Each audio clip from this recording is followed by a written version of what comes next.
Are you ready to take your business to the next level?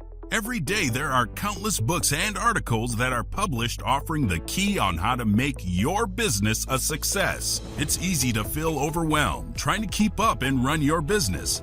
That's why Deb Creer created the Business Power Hour. Keep up on the latest trends, best practices, and techniques for how to make your business a success. Let the Business Power Hour do the heavy work for you. Good morning, good morning. I am Deb Creer, and I am passionate about giving professionals the tools that they need to make themselves and their businesses as successful as possible. And we're going to have a great discussion today about something that quite literally does pertain to everyone, and especially those in business. This is going to be a great topic because we're going to be talking about emotional intelligence. And for those of you who just went, what the heck does that mean? We're going to find out. So please join me in welcoming Robin Hills to our program this morning. Welcome, Robin. Thank you, Deb. It's lovely to be here. Great. Well, let me tell people just a little bit about you, and then we'll dive into this.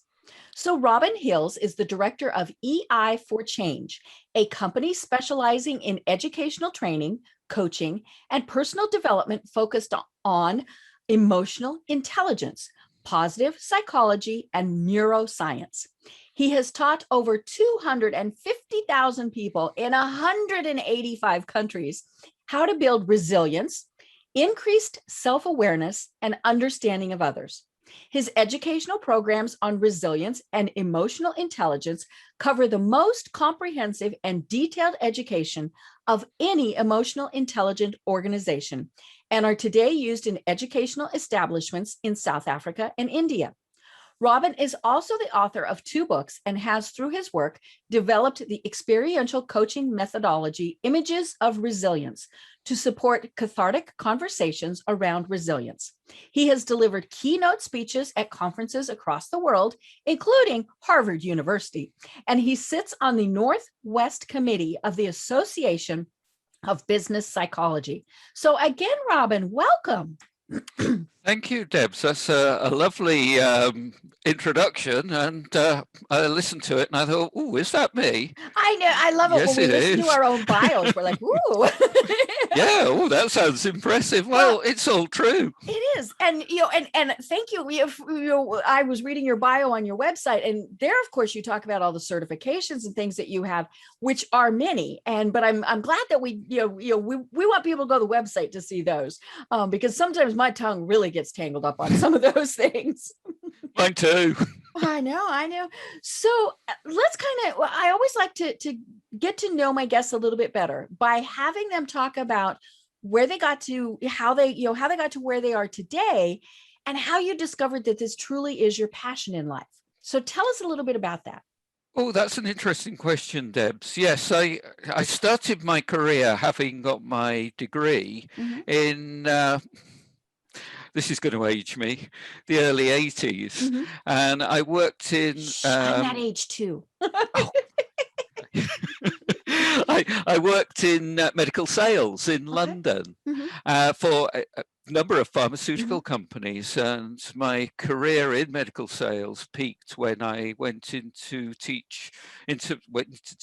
No, I went into selling in the London teaching hospitals. And it was during that time that I noticed that some of the doctors were very, very engaging with people, had all the time in the world to sit and talk, and got all their work done. And some doctors were incredibly stressed, had no time for anybody, least of all me, and were always panicking to try and get their work done. And it wasn't until years later that I realized that it wasn't the role that was the problem. It wasn't the functionality that was the problem. It wasn't their intellect that was the problem. It was their emotional intelligence. But at the time that I was doing the medical selling, emotional intelligence was known about, but it was known about in the academic circles. And it wasn't until Daniel Goldman published his book in the mid-90s that suddenly there was a realization of the fact that people don't only need to be cognitively intelligent to a certain extent to be successful in life, but what they do really need to be successful in life is emotionally intelligent. Now, I moved up to the northwest of England to take up a leadership role. And after a number of years, the role changed. It was made redundant. And I then went into clinical research just to get some more leadership and management experience. And I was doing recruitment and managing people's contracts and managing and developing them in clinical research projects. And after a few years, that role was made redundant. So I thought, I can actually do something with all my skills and knowledge now. Where do I go? So looking out and about, I hadn't got the background and experience, nor the qualifications or the pieces of paper that people would employ me as a trainer, a coach, or a facilitator. So I thought, I can set myself up doing this. So I went away and got a few qualifications just to prove to myself that I could do it and to add that into my portfolio. But ultimately, I am now an emotional intelligence coach, trainer, and facilitator. I set up EI for Change about 15 years ago, not quite. And it's just gone from success to success. And people will often ask me, how do I become an emotional intelligence coach, trainer, and facilitator? Well, go out there, live it and breathe it. And ultimately, it is your passion that it is your passion which is what people will buy. They don't necessarily need the piece of paper to show that you've got that capability. So it's a combination of having the confidence to do that, having the capability to do that, and having the ability to engage people through your passion to show that you can make a difference. Right. I love it. Well, as I mentioned at the start of the program, what the heck does emotional intelligence even mean? Are we to be happy all the time? All these things. What does it mean?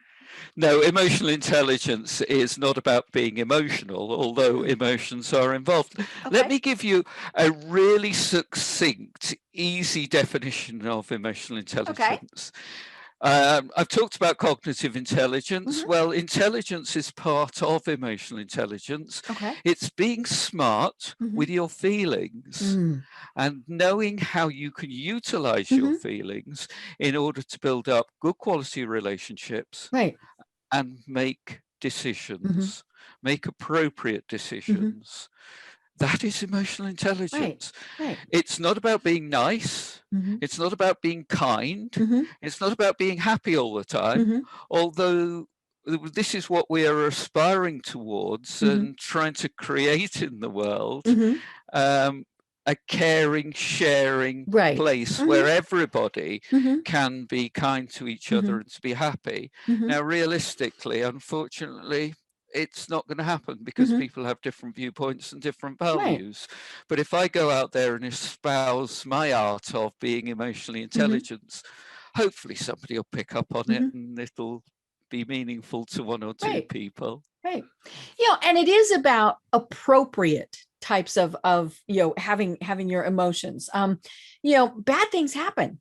And, you don't want to be telling somebody while you're laughing, I'm sorry, you're being fired today.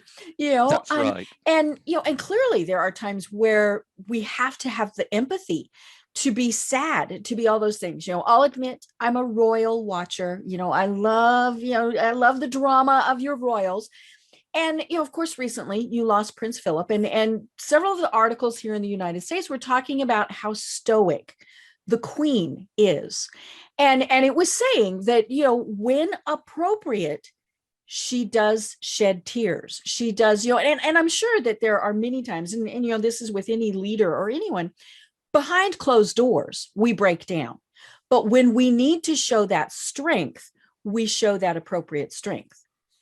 It's having that ability to be able to select the appropriate emotion and to be able to utilize it. Now, I think the important thing here is to say that emotional intelligence is not about being manipulative. Right. It really is about trying to engage with somebody and to treat somebody in the way in which they want to be treated. And this is where the empathy comes in. I think it's important to say at the outset that empathy is not sympathy. Right. Because if you're sympathizing with somebody, you're taking a position of superiority. And what you're doing through sympathy is you're actually using your emotions to try and make yourself feel better. Whereas with empathy, the other person may not like the situation that they find themselves in. They don't want you to try and make it better because realistically you can't. Right. What they want is for you to understand and ideally to ask them, well, how can I help you? What is it that I can do? How can I support you? And to listen to the answer and try and deliver against that. Now, there are going to be times when they'll give you an answer that you can't deliver against, but at least the fact that they've had that opportunity to share that with you is going to help and raise your empathy and build up a connection with that person. Right.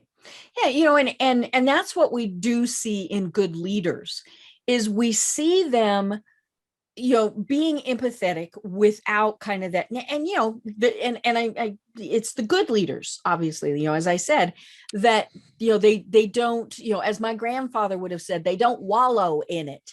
You know, but they, you know, they try to help where they can. Sometimes they can't, you know, as you said, you know, and I mean, you know, if you're telling somebody again, you know, hey, we're, you know, furloughs, you know, happened a lot over here in the last year. And, you know, I mean, if you could, you'd fix it so that they weren't losing their job. But what you can do, and you know, and it's difficult to tell somebody, especially when you're keeping your job, that they're losing their job. But sometimes just, you know, being there and going, you know, it helps. You know, but you know, it's a tricky line, because if you get carried away, then, you know, it just makes the situation worse. It does. I very, very interestingly, Debs, I saw a post on LinkedIn this morning where somebody had said that, within the post, that as a leader, they don't want to get involved with people's emotions, and they would rather not get involved with people's emotions, and they're not really interested in the person as a person. Oh, I don't want to work for somebody like that. No, this was the point. I didn't respond because it was that there was a thread of hundreds of comments, and any comment within that would have just got lost. It concerned me, and it made me rather upset to think that there are people still out there who are not interested in the people that work for them. The people that work for them are not robots. They've got families, they've got lives, they've got interests outside of work, and it's important as a leader to get to understand your people better. You don't have to emotionally engage with them. If somebody's upset because the cat's died, then you don't sit in the office sobbing with them.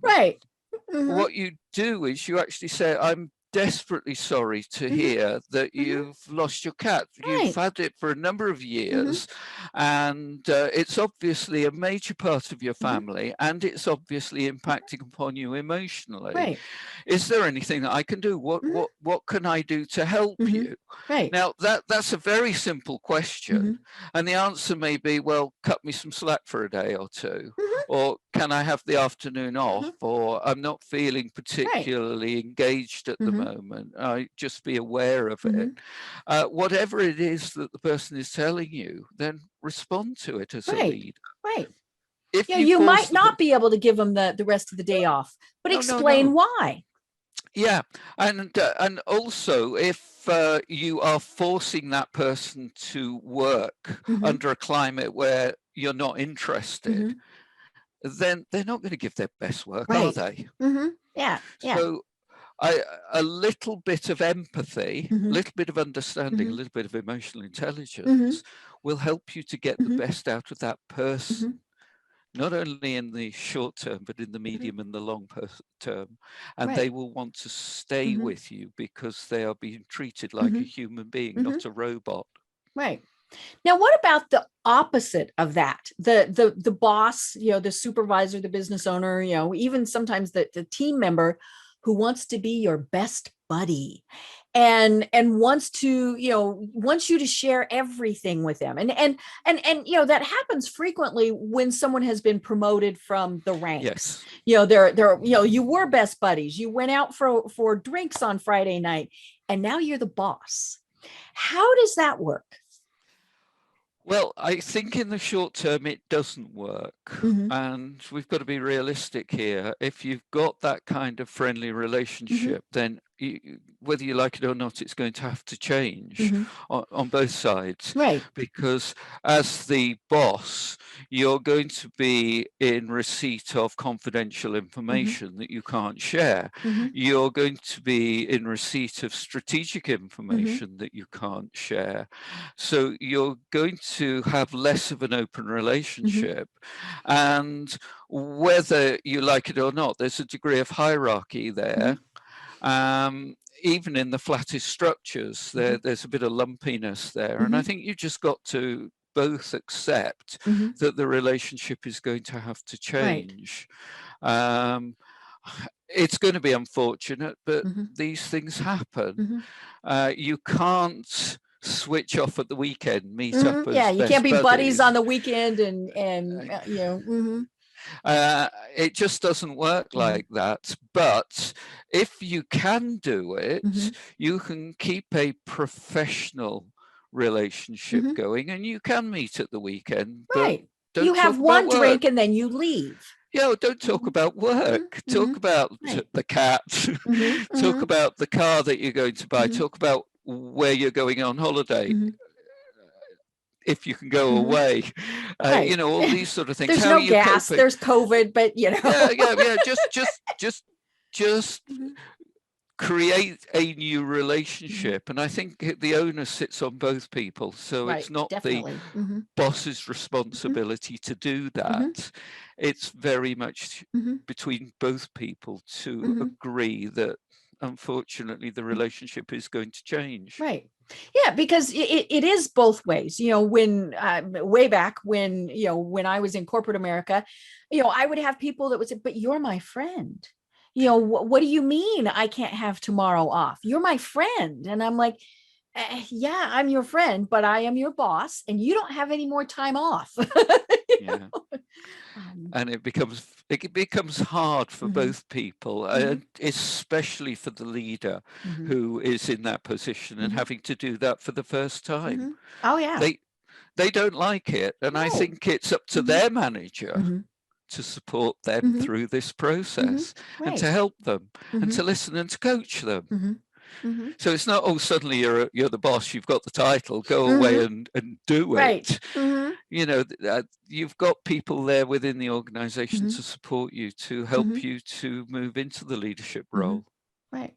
Well, speaking of that, are there training programs where people can learn these skills? Yes, there are, and most organizations will put in place something, Mhm. but a lot of organizations are not very good at that. And people have to learn the hard way. Now, it's a very interesting question, Debs, because I have a number of online training courses on Mhm, a number of platforms, mhm, and one of the biggest ones is Udemy. mm, And I have 24 courses on Udemy, which mhm, are in the Udemy for Business catalog. mm, mhm, Now, these are things like the emotionally intelligent leader, mhm, collaboration and emotional mhm, intelligence for teams. And I'm not mentioning these really to over self-promote. I'm just mhm, mentioning them mhm. because the interesting thing is that I'm finding out that a lot of learners who sign up for these courses are first-time managers, Ah. and they are learning their skills Mhm, from online learning. mm, Now, let me say there are other very, very good courses that are available on leadership on Udemy. Mine are not the only ones, so people can pick and choose. But I think the important thing that I'm learning through this is the fact that people are getting knowledge about how to be a leader by doing it themselves, going online. And a lot of companies might not be able to get half a dozen new leaders together in a kind of school classroom environment, but they can say to people, here you are, here's some resource that we will pay for you to partake. Go away and learn it, and we're here to help and support you, and utilize the information and build up your teams. Do it that way. And of course, we're all doing a lot of online learning now because many people are now remotely working. That's right. And I think this is a very interesting phase that we're moving into, because over the last year, most people, certainly within the United Kingdom, have had to work from home. Right. And here also. I think across the world that has happened. Now we're in a phase where, certainly within the UK, we're opening up again, and there is talk about people going back to the office. And not wanting to. And lots of people are not wanting to. Now, yesterday, I was very, very fortunate, and I met up with a client for a face-to-face meeting. Oh my gosh. The first one in a year. Ooh, it was wonderful. Anyway, that's an aside. But he was telling me that his managing director is insisting that everybody goes back to the office. Ooh. Now, this is not going to be unique. There are going to be lots of managing directors. And indeed, I believe that there are lots of banks that are actually saying you have got to work. Right. I mean, sometimes you need people in the same physical location. Well, you do. But I think the other important thing is these organizations need to determine how that can work now, because we're in a new world, we're in a new phase. Now, if a manager, if a leader, if a managing director, a CEO is going to insist people work in the office when they don't have to, people are going to walk. Right. Yeah. Because they're going to go, well, if I work for that company, I can still work at home in my bathrobe and slippers. And it can save me thousands of pounds or thousands of dollars in commuting costs. Oh, I know. Because you're not going to pay that. And just that time. I mean, the people are, who, especially if you had more than about a 15-minute commute.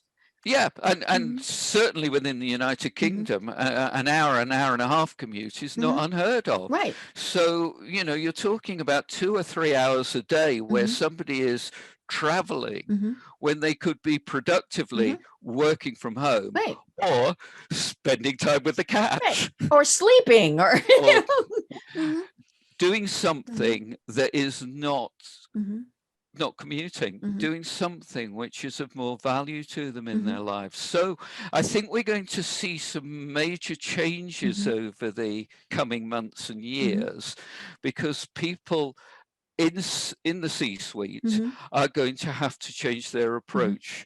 This is going to affect their bottom line, because the costs of recruiting people years ago was quoted at about £40,000, $40,000. Now I'm sure it's more than that. But if you're losing people because you're not being emotionally intelligent as a leader, right, you're going to lose profitability somewhere along the line. And the harsh reality is, look at the people that are working for you, find out what it is that would work for you both, negotiate and come up with a plan.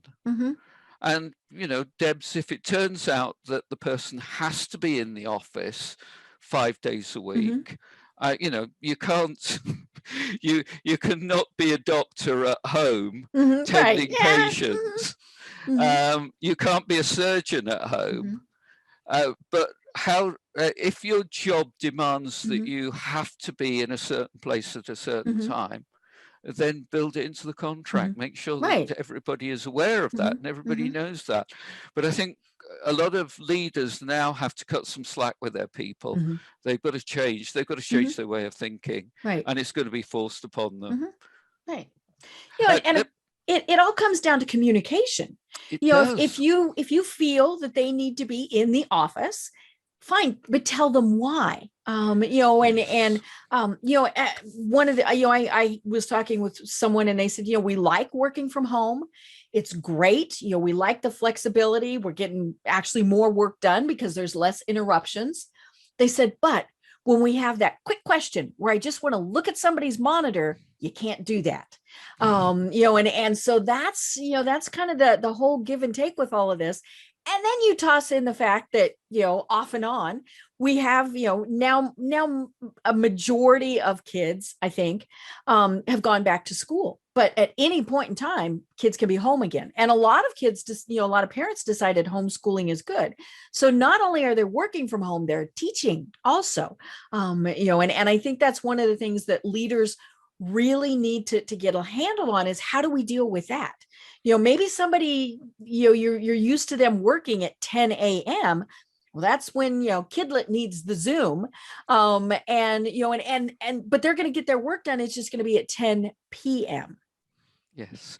And it's up to people to, again, we need to look at changing the way in which we're working, and it's up to people to make the choices that they need to make. When are they most energized? If somebody is most energized and does their best thinking and their best outputs at 10 p.m., then leave them to do it. Right.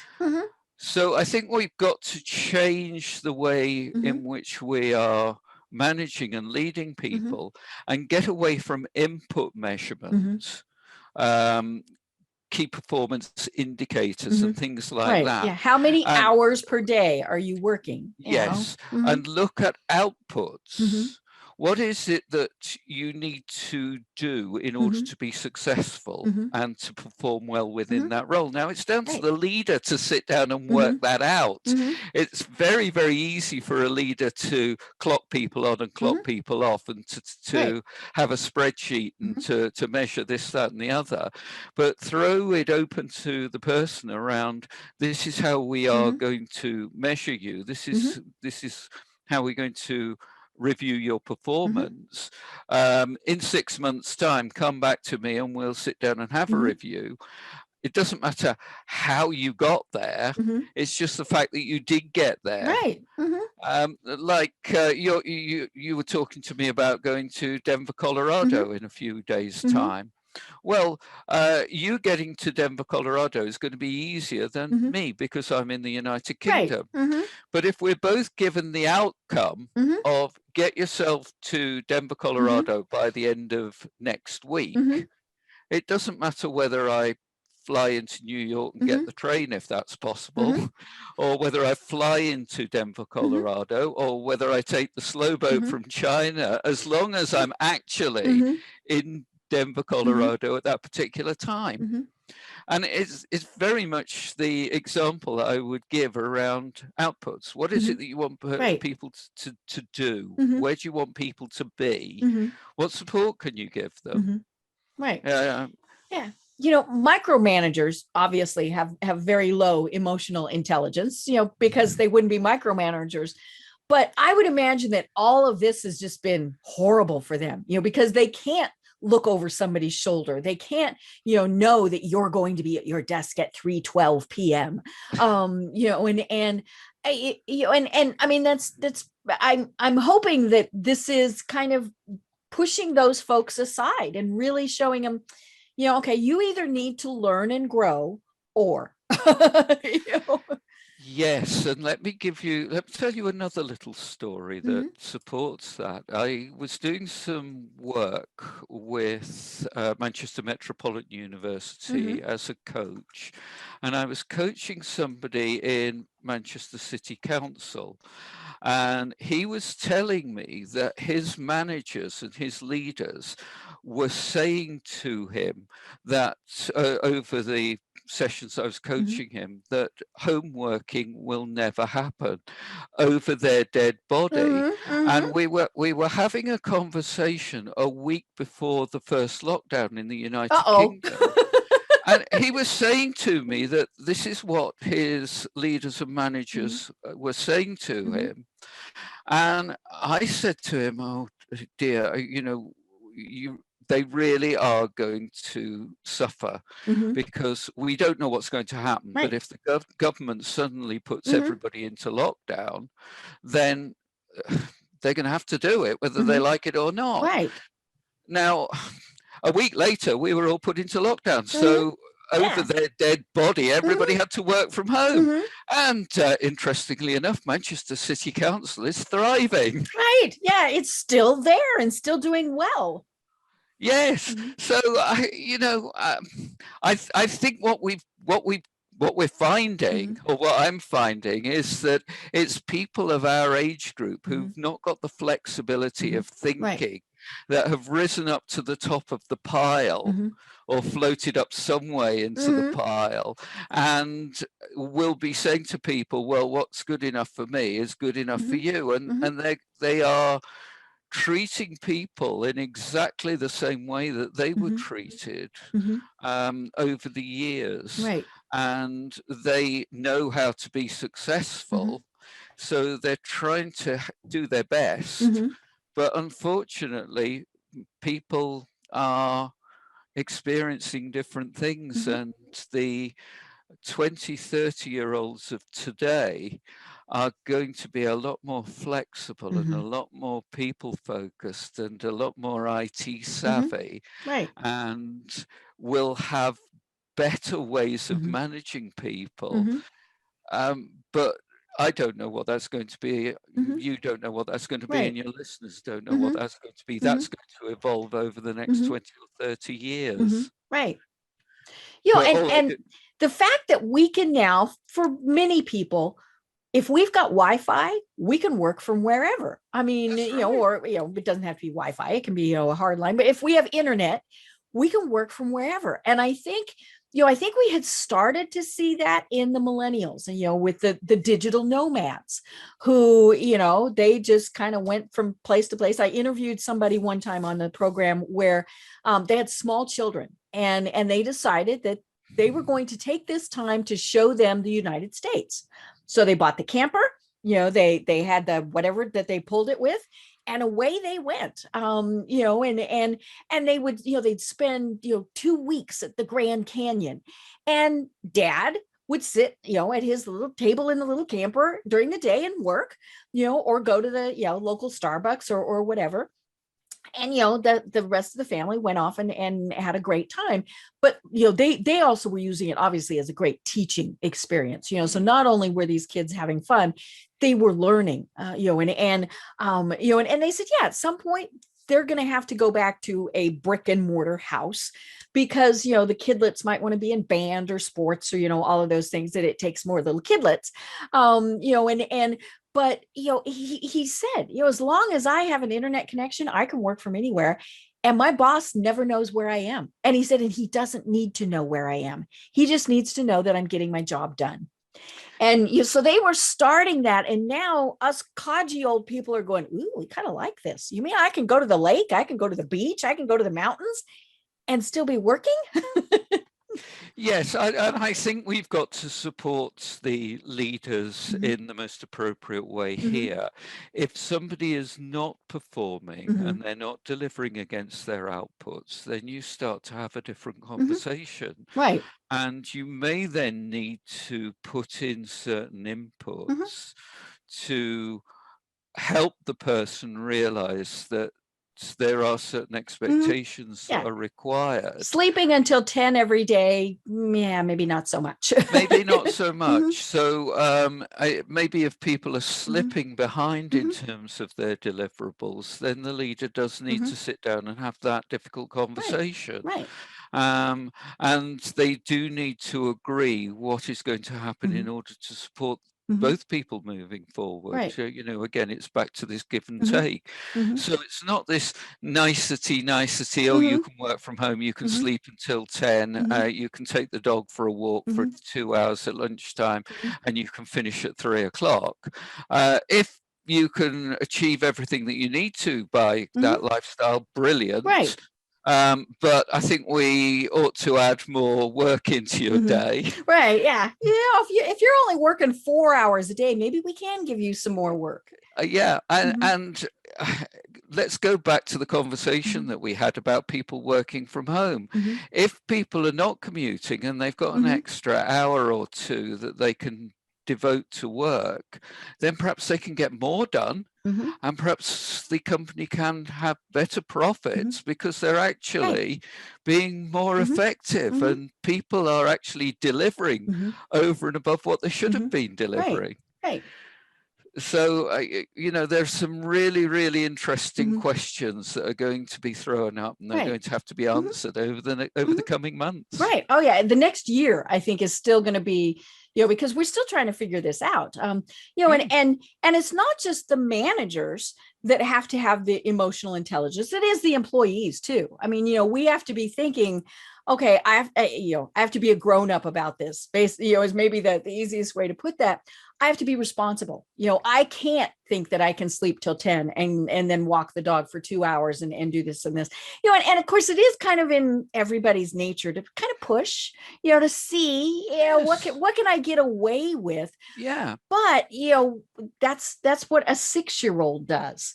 You know, as the adult, we need to go, okay, well, okay, that was fun, but now I need to be the grown up and I need to get my job done, or realize that there are ramifications. Yeah, let's be emotionally Mhm. intelligent about Mhm. it, because when you are actually walking the dog or Mhm. taking the Mhm. afternoon off and spending the time at the beach Mhm. and you're not Mhm. working, most people would have certain elements of guilt or Right. anxiety Mhm. around that. Mhm. So again, if you can live with that guilt and Mhm. anxiety, so much so. But Mhm. at some point, if you do have a difficult conversation with your manager Mhm. because you're not performing, Mhm. who's responsible for Mhm. that? Mhm. You cannot put the blame onto anybody else but Right. yourself, because Mhm. you haven't managed your Mhm. time as Mhm. effectively and as efficiently Mhm. as you could or you Right. should have Mhm. done. Right. So a lot of emotional intelligence is down to Mhm. looking at self-awareness and Mhm. self-esteem, Right. and looking at taking Mhm. responsibility, Mhm. taking responsibility for your emotions. Mhm. Your manager, your leader, cannot make you angry Right. unless you choose Mhm. for them to make you Mhm. angry. Right. It's your choice. Mhm. And by the same token, the people that work for you Mhm. as leaders cannot make you Mhm. angry. Mhm.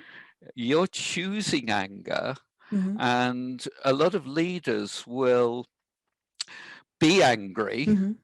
and they are angry about the fact that their people are not happy. Mhm. Right. And so they will go into an organization Mhm. and they will create a culture where the leader will shout and holler Mhm. and tell the people what needs to do, and Mhm. they Mhm. don't like the culture within the Mhm. organization. Well, I'm sorry, as the senior leader, you are setting the Right. organization, Mhm.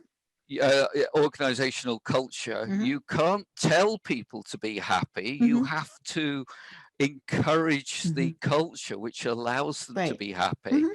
So if you're angry all the time, Mhm. and if you're shouting all the time, Mhm. how are people going to be happy within that Right. environment? They're afraid. Yes, yes. So what emotions do you want your people to be Mhm. feeling? Right. And how can you Mhm. generate those emotions Mhm. through your reactions, your Mhm. behaviors, and the way in which you Mhm. are working with Mhm. people? Right. Well, yeah, one of the things that we have definitely seen in the last year is this little thing called resiliency. Is that part of emotional intelligence? When we look at the official models of emotional intelligence that have been developed by Daniel Goldman Mhm. and the team at sorry, Mine's gone blank. Brain fart. Yeah. Well, wherever they are. At Yale University. Well, I'll say that again. That other school. Mm-hmm. I'll say that again so you can edit that bit out. When we look at what the team from Yale University have been doing, they don't include resilience within the model, yet resilience is a part of emotional intelligence. It's how you respond to and cope with the day-to-day stresses that we all face. And stress is a very, very interesting component because too much stress and we go into burnout. Too little stress, we have burnout, but it's a different type of burnout through boredom and through lack of challenge. Right. So we do need to have a level of stress and to get the balance right. And we need to know as individuals what it is that we can take. I'm going to go back to the cat again. I'm sorry to use that example, Poor cat. but it's brilliant. But if the cat dies, and if you then get a phone call to say that your elderly mother's been put into hospital, she's had a fall, and if the police phone and say that they've got your child in custody for some nefarious reason, then that's going to compound all the stress that you're feeling at the moment, particularly if the boss wants his report on the desk by 4 o'clock on a Friday afternoon. In terms of overall priorities in life, that slips down the chain of events. So it's how do you work with and how do you manage stress? So resilience is a very interesting word. It's often bandied about. Resilience is not bouncing back. Which seems to be everybody's simplistic definition. Right. We're going to bounce back. We're going to bounce back from COVID. Well, you and I have lived through COVID. Are we resilient? No. Yeah, it's apples and oranges. It is. It is. So we've got to be very careful when we use this word because it seems to be dropped into conversation. You'll hear it in the media a lot. The interesting thing about resilience is that it's a metaphor which has come from material science. Let me take you back to when you were at school in your teenage, learning about forces, and you were putting weights on springs and bits of elastic, and you were measuring Young's modulus to find out the resiliency of the material. Right. Well, when you and I were growing up, the word resilient lent itself to material. People weren't resilient. So over the last few years, the word has been transcribed into helping people to cope and come through adversity. So we've got to be very, very careful with the word because what does no resilience look like? Right. People will go through clinical depression and they may snap at some point. That may be low levels of resilience, but it should only be temporary. And unfortunately, when you're in the depths of despair, it can seem a lifetime. Right.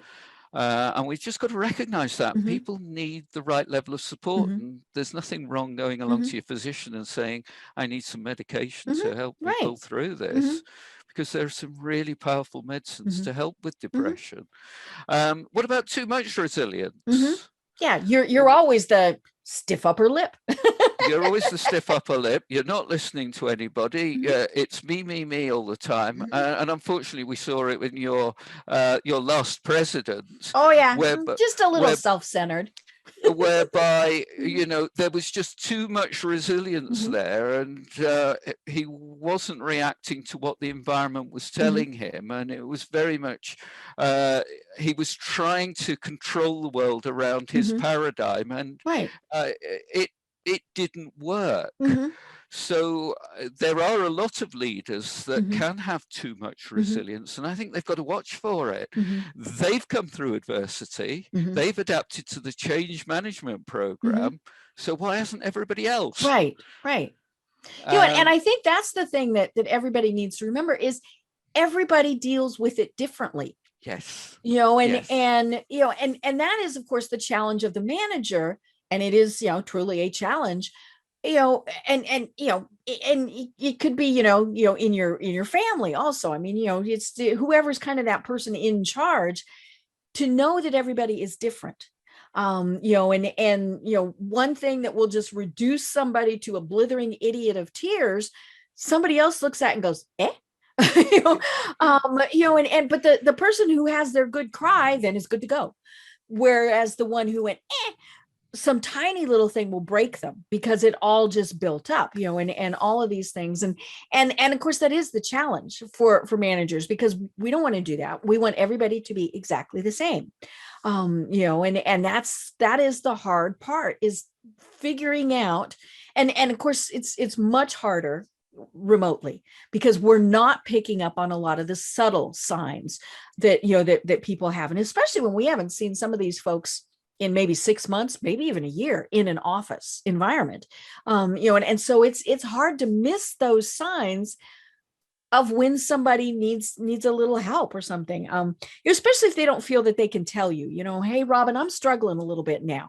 And it's funny, when you were talking about bouncing back, there's a commercial here in the States, and I, must not be a very good commercial because I can't remember who it's for, but they say, we have to bounce back. No, we have to bounce forward.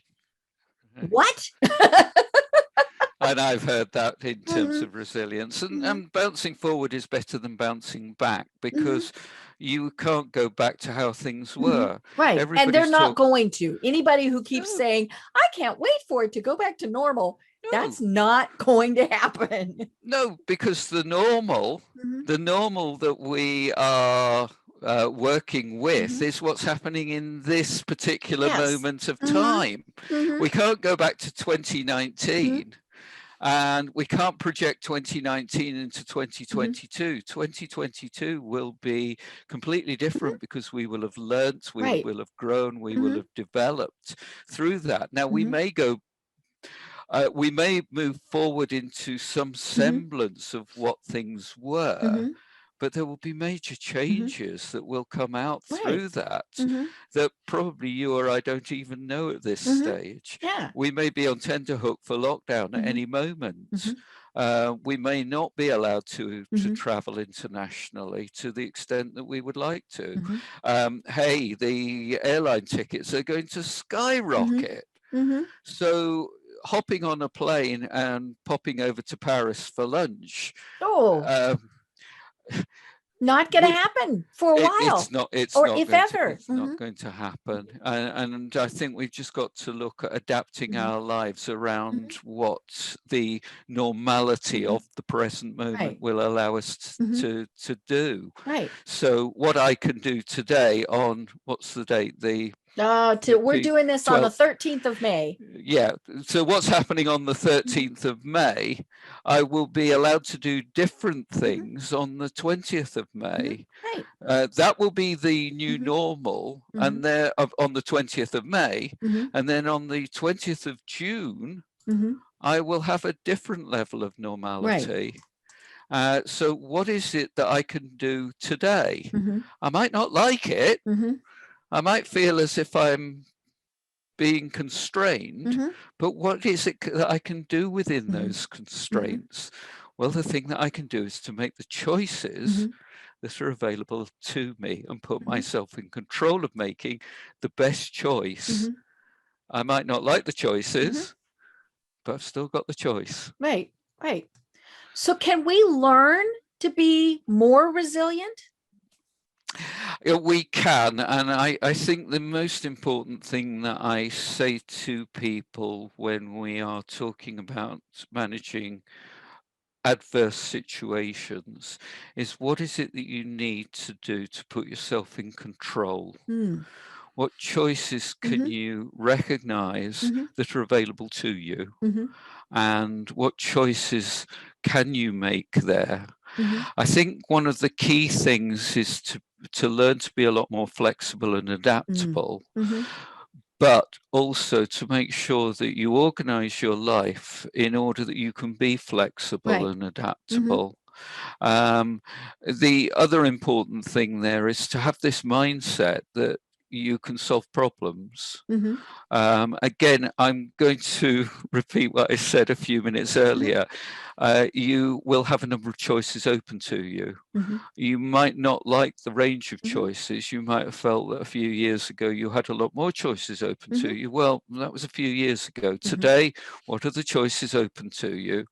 And what choices can you make that are going to fulfill your personal vision and allow you the opportunity to do what it is that you want to do? Now, I by way of example, I might have wanted to go to India for a holiday this year. Oh, Well, it isn't going to happen. It is not going to happen. I've got to stay in the United Kingdom. Well, there's some wonderful bits of the United Kingdom just waiting to be explored. So what choices are open to me? How can I get those choices to work?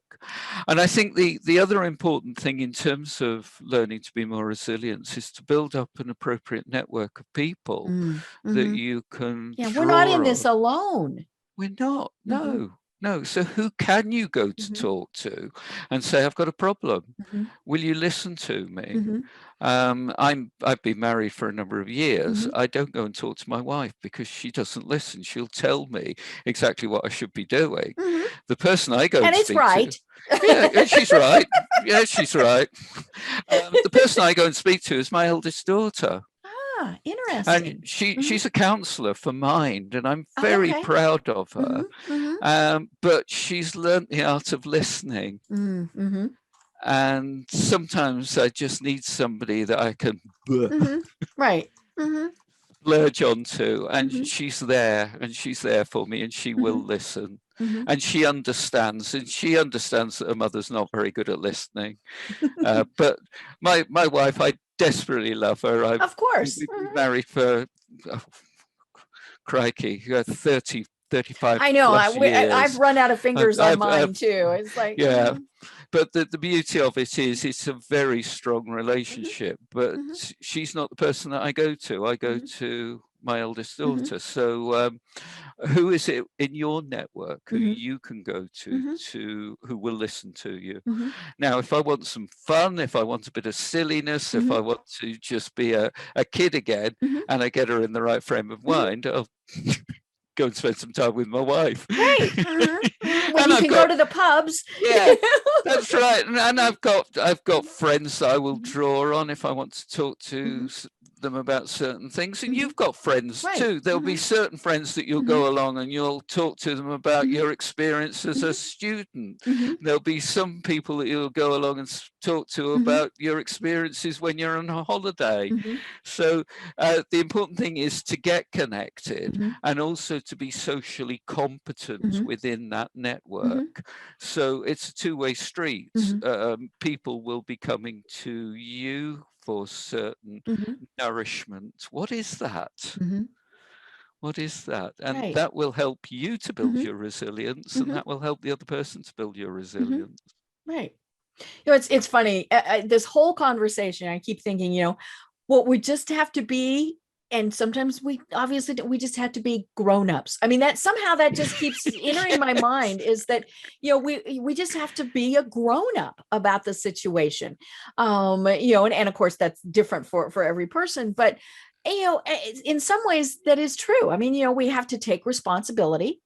We have to, there's so many things that being that grown up means.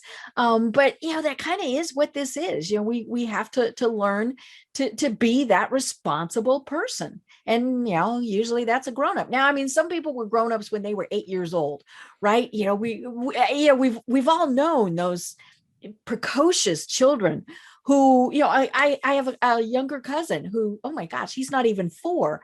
And we refer to him as the little man.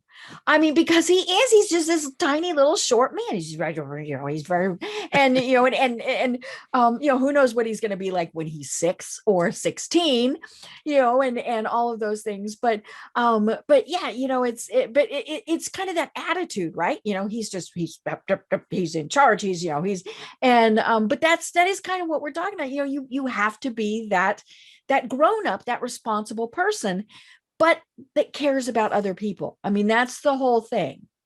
It's about being emotionally intelligent. If I was to go back to that now, a lot of people will say to me, well, this emotional intelligence, it's just common sense, isn't it? Right. Yes, you're right. It is common sense, but sense isn't all that common. No. And we, common sense in a lot of cases is few and far between. It is. So looking at it again from a grown-up perspective, it's utilizing your emotions, it's regulating your emotions and utilizing them in the most appropriate way.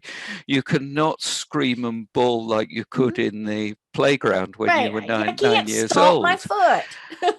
You can metaphorically stomp your foot, but how do you do that as a grown-up? How do you utilize that frustration and that anger to right a wrong, to deal with somebody who's transgressed one of your values? But you do it in a grown-up manner. And as a leader, it's a case of taking responsibility and sitting down with that individual and saying that behavior was unacceptable. When you behaved that way, you made me feel very angry. I chose not to respond in an angered fashion, but how can we ensure that that doesn't happen again? If you want to carry on behaving that way, please do so, but make sure I'm not around to experience it. Or you're going to do it employed somewhere else. Yes. Yes. And rightly so, and have that conversation. You, as a manager, do hire and fire people, but you hire people when you need to. You don't fire people as a management tool unless you have to. It's the last resort. But don't be afraid of going there if you need to. Right.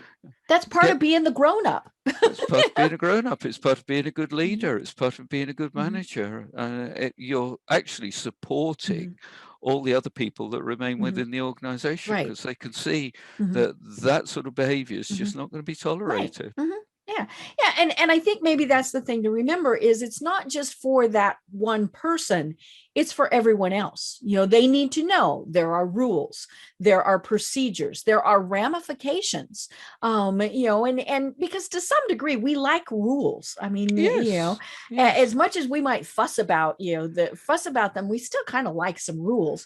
And, and I think that's been one of the things that has been kind of interesting to watch with people through the pandemic, especially the lockdown part was, things kind of got wild and crazy there for a while. And then people went, okay, I actually do have to work. And then they figured out what the new normal for now is, and that's just, I mean, that's part of that process. And maybe that is the bouncing forward part is, we take it, we go, okay, this didn't work, but this did, therefore. So going back to the definition of resilience, resilience is having a focus on outcomes of a goal and recognizing that your life has some meaning. Right. What meaning do you want to put on your life?